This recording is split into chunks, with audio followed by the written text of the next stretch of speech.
Do that right now by bringing in a man who played 19 seasons in the National Basketball Association.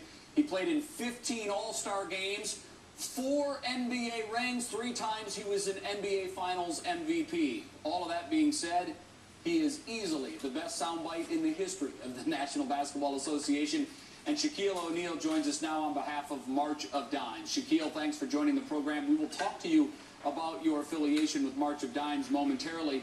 But first, we wanted to get your thoughts on what the player, Dwight Howard, should do in this situation to try to minimize what could be a PR nightmare for both he or the Magic moving forward.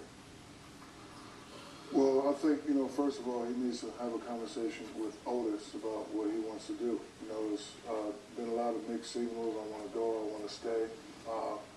In 1992, I never stated that I wanted to leave. I just, wanted the best offer out there. So a lot of people say that there's similarities. I don't think there's any similarities at all. We all know that it's a business, so the Magic is going to do what's best for them, and Dwight is going to do what's best for him. Shaq, you're on with Stephen A. and Skip Bayless, and I know Skip is dying to ask you a question. Hey, Shaq, it's your main man, Skip, here. And I wanted to ask you, recently you said on TNT that the only 2 people you watch on ESPN are Stephen A. Smith, and you called me your main man.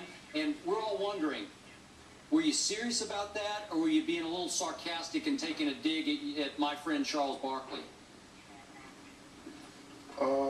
No, I like you on some days. Some days I want to come through the TV and put my hands on you, but very great show.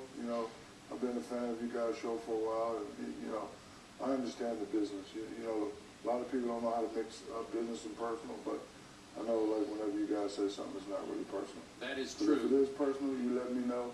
I'll come down there right now and handle it. We are honored about that. And one other question I have for you before Stephen A. hijacks the rest of this interview. You also said recently on TNT, Shaq, that you prefer Andrew Bynum right now. You think that Andrew Bynum's a little better than Dwight Howard. And my friend Stephen A. Smith then said that actually Shaq was saying that for marketing reasons, that you didn't actually believe that. You were just saying it for TV purposes. Is that true? A little bit of both. Me being a true big man, I like true big men. I like guys that run to the post every time. Guys that do the pick and roll thing, they're okay, but I like guys that play with their back to the basket, the jump hook, the drop step, and just play inside all the time. And I really do believe that Andrew Bynum has a couple more moves than Dwight Howard. Now, when it comes to talent and physical prowess, Dwight Howard is, 2 notches above Bynum on that. But overall, as a player, right now, if you had to take one or the other, would you take Bynum long term? Well, right now, I'll probably have to go with, Dwight. He's a little bit more athletically advanced than Bynum. Well, then I stand corrected. Stephen A. was correct. Shaq, what about you? You were just playing TV. I learned from, 2 of the best. Hey, I learned from my elders. You too. You're on, Stephen. Well, Shaq, I try to help the man. I try to educate him. He's a bit hard-headed, a little bit late to the party sometimes. But we'll get beyond that. Let me move on to Dwayne Wade and Kobe Bryant. Skip Bayless is trying to instigate stuff. No. Obviously, Miami and the Lakers play this Sunday. And he's trying to instigate things, talk about the Lakers should retaliate, not violently, but getting physical because of the foul that Dwayne Wade put on Kobe Bryant in the All-Star game this past Sunday. You won championships with both Kobe and Dwayne Wade. Is there some hostility, some animosity between the two, Shaquille O'Neal? I'm going to say no. If you look at the play, I think, D-Wade thought that Kobe was going to do a little oopsie-doodle move on the other side. But Kobe just tried to continue on the same side. And it was a hard foul. I've never really seen a foul like that in the All-Star game. But I saw D-Wade's response, and I've been knowing D-Wade for a long time. And he's not that type of guy to go out and, maliciously hurt somebody. So did you enjoy playing with D-Wade or Kobe more? Well, I was, blessed to be able to play with two of the greatest guards. I wouldn't have been able to get four without either one of those guys. It was fun, The experiences I had with Kobe, I try not to have those same experiences with D. Wade.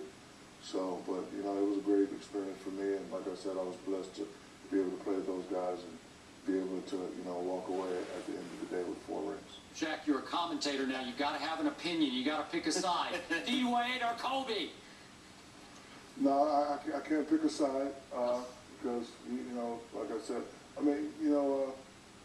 Kobe has more experience, and, Kobe has a little bit more bite. Like if we had a bite meter going on, Kobe's bite meter is at 10 and D. Wade's bite meter is at 8. But, it's no knock against D. Wade. Like I said, it was great, playing with those guys. But so you think Kobe's a better player than D. Wade is? Well, I'm not. You're funny, Skip. I am funny. Not going to give me the. I think Kobe has more rings, and he's broken all the records. So I'm going to go on the record and say, yeah, for now. But D. Wade is very, very close. Shaq, even though Skip lied about me hijacking the interview, because he certainly has done that himself, I have to ask you this question right now. When you look at this season, and to me, LeBron James is the MVP thus far. I want to know who your MVP is thus far and what LeBron has to do to get over the hump this year in your estimation. Well, one, they have to definitely win to get over the hump. And, we all have, decided that LeBron needs to take over more in the fourth quarter. But, LeBron isn't a player that's going to force the issue. He's always been a pass-first player. My early season MVP would have to go LeBron first and then Kevin Durant second. Come on, Shaq, you've been listening to Stephen A. too much. That's ridiculous. He knows what time it is. Reveal that I'm your boy. I don't listen to that guy.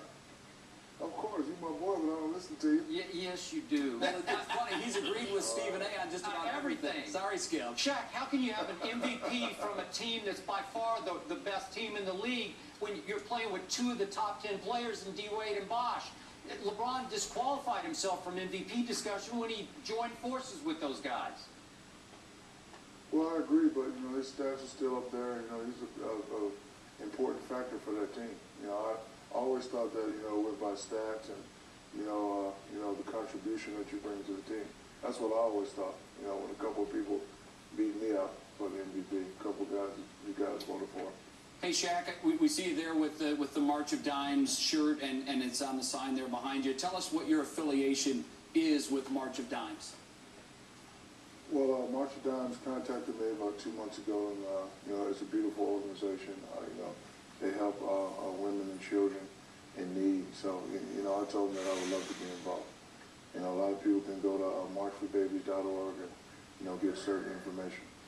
All right, and you want to introduce the beautiful young lady sitting next to you? You have 2 of them there next to you.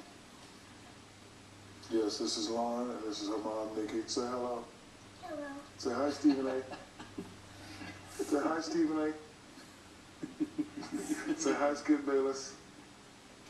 Oh, she don't like you guys either. Lauren doesn't want Skip Bayless's name in her mouth. That's okay, she's a sport. She's shy. Interrupt her too early, right? Shaq, thank you so much for coming on with us. We appreciate you taking the time. All right, thank you. Way to go, Shaq.